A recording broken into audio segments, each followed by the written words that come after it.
And I'll be talking to the fantastically accomplished guitarist Richard Thompson, who's been playing and recording pretty much continuously since he formed the legendary band Fairport Convention back in the 1960s. Thank you very much. Those with long memories and a love of folk music will fondly recall the band Fairport Convention. Well, Richard Thompson, who co-founded the group, now lives in California, but is back for a series of concerts here in the UK. In the intervening years, his output has been prolific and it's something of a dynastic enterprise. He produced some hugely successful albums with his first wife, Linda, and now plays on occasions with son Teddy, who's a musical star in his own right. Here's a reminder of Richard and Linda from the mid-70s. Here comes a real thing. I've been waiting for so long, for so long. I've been looking for love like you.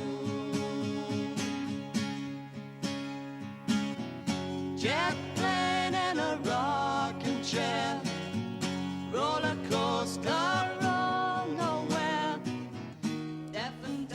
Well, Richard Thompson, welcome. That's a blast from the past for you, isn't it? A bit scary, yes, thank you. You had the flu, you said, when you were doing that. They dragged me from my sickbed to do that. You'd never have known.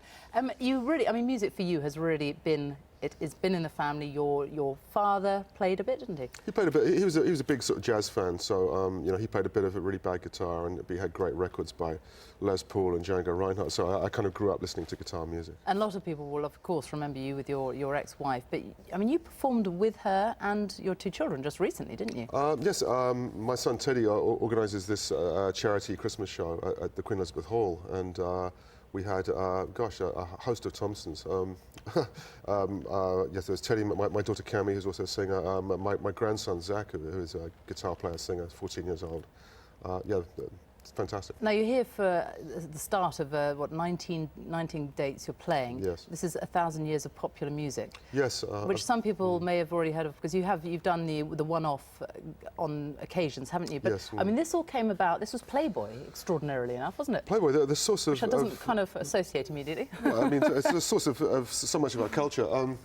They were asking people, you know, in 1999 to send in a list of the 10 greatest songs of the millennium, which I thought was very pretentious, you know, that they meant 20 years.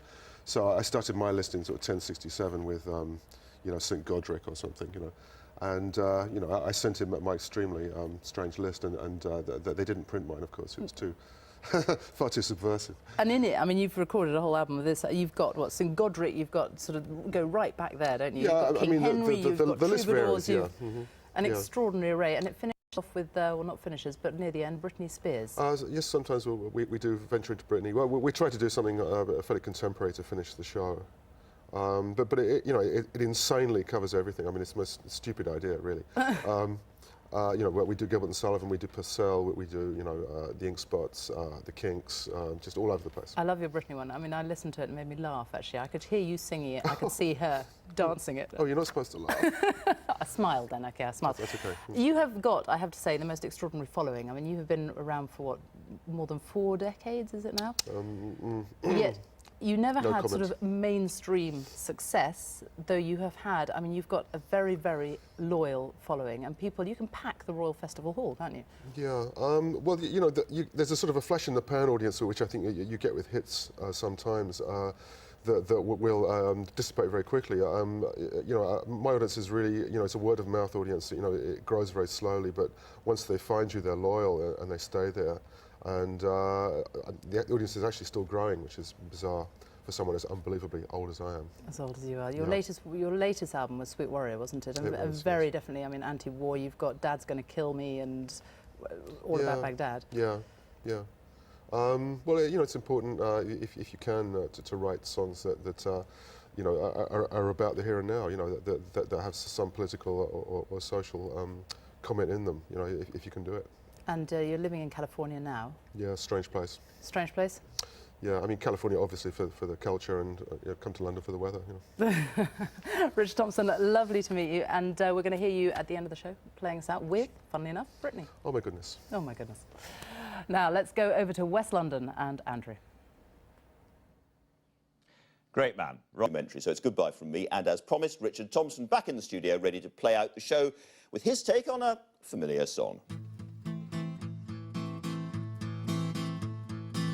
I think I did it again. I made you believe we're more than just friends.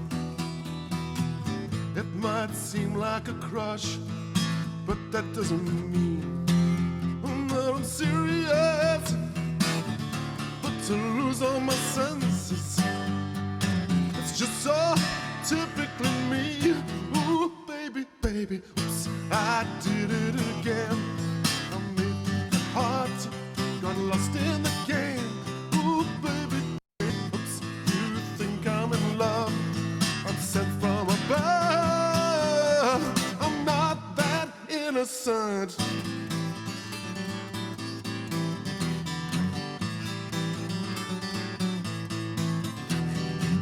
You see, my problem is this: I'm dreaming away, wishing that heroes truly exist. I cry watching the days.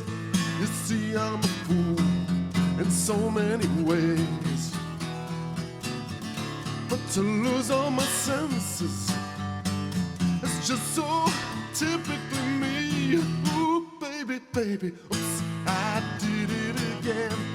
I play with your heart, got lost in the game. Ooh, baby, baby, oops, you think I'm in love? I'm sent from